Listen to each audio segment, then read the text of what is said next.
Trikaripur Mettammal ward കാവില്ലാട്ടെ voltage പ്രശ്നം പരിഹരിക്കാൻ വൈദ്യുതി വകുപ്പ് തയ്യാറാകുന്നില്ലെന്ന് പരാതി. വൈദ്യുതി വകുപ്പ് മന്ത്രി കഴിഞ്ഞ ജനുവരിയിൽ കാസർകോട് നടത്തിയ അദാലത്തിൽ തീർപ്പാക്കിയ പരാതിയാണ് ഇപ്പോഴും പരിഹരിക്കപ്പെടാതെ കിടക്കുന്നത്. പഞ്ചായത്തംഗം സത്താർ വടക്കുംപാട് നൽകിയ പരാതിയിൽ 2 മാസത്തിനകം വോൾട്ടേജ് പ്രശ്നം പരിഹരിക്കാൻ സെക്ഷൻ എഞ്ചിനീയർക്ക് നിർദ്ദേശം നൽകിയിരുന്നു. കാവിലാട്ട് പ്രദേശത്ത് 20ഓളം കുടുംബങ്ങൾ വോൾട്ടേജ് പ്രശ്നം കൊണ്ട് പൊറുതിമുട്ടുകയാണ്. വർഷങ്ങളായി. ഏറ്റവും ഒടുവിലായിക്കൊണ്ട് കഴിഞ്ഞ ജനുവരി മാസത്തിൽ കാസർഗോഡ് വെച്ച് നടന്ന വൈദ്യുതി വകുപ്പ് മന്ത്രി എം മണിയുടെ അദാലത്തിൽ തീർപ്പായിരുന്നു.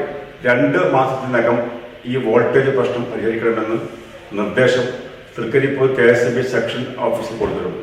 പക്ഷെ ഇന്നേ വരെ യാതൊരു പരിഹാരം ഉണ്ടായിട്ടില്ല. ഏതാണ്ട് 9 മാസമായി ഈ വിധി വന്നിട്ട് ഇന്നേ വരെ ഒരു പരിഹാരമാർഗവും ഈ KSEB ഭാഗത്തുനിന്നുണ്ടായിട്ടില്ല. എന്നാൽ 9 മാസം കഴിഞ്ഞിട്ടും തൃക്കരിപ്പൂർ സെക്ഷൻ അധികൃതർ നടപടിയെടുക്കാൻ തയ്യാറാകാത്തതാണ് പരാതിക്ക് ഇടയാക്കിയിരിക്കുന്നത്. ഫാൻ വർക്ക് ചെയ്യുന്നില്ല, ഫ്രിഡ്ജ് എടുക്കുന്നില്ല. മഴക്കാലത്ത് പോലും നമുക്ക് ഫാൻ കറങ്ങുന്നില്ല. അങ്ങനത്തെ ഒരു അവസ്ഥയാണ് ഇടുള്ളത്.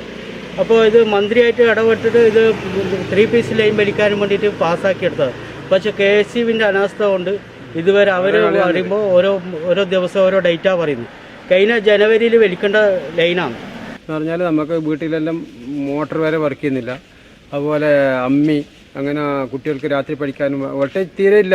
എമർജൻസി കത്തിച്ചിട്ടാണ് നമ്മളിപ്പം ഇവിടെ സംഗതി നടത്തുന്നത്. അതുകൊണ്ട് തൃക്കരിപ്പൂർ KSEB ഇതിന് പരിഹാരം കാണണം. ഇപ്പം പറയുന്നത് ഇനി ആയിട്ടില്ല എന്നാണ് പറയുന്നത്. ഇനി നമ്മൾ മെമ്പറായിട്ട് ഇടപെട്ടിട്ട് ഇനി കോടതിയിലേക്ക് പോകാനുള്ള ആലോചനയാണ്. അതുമാത്രമല്ല, നമ്മളിവിടെ പെണ്ണുങ്ങളെല്ലാം സംഘടിപ്പിച്ചിട്ട് KSEBിലേക്ക് ഒരു മാർച്ച് നടത്തേണ്ട ഉദ്ദേശം കൂടി നമുക്കുണ്ട്. KSEBിയുടെ നിഷേധാത്മക നിലപാടിനെതിരെ പ്രദേശവാസികൾ തൃക്കരിപ്പൂർ KSEB ഓഫീസിലേക്ക് മാർച്ച് നടത്താൻ തീരുമാനിച്ചിരിക്കുകയാണ്.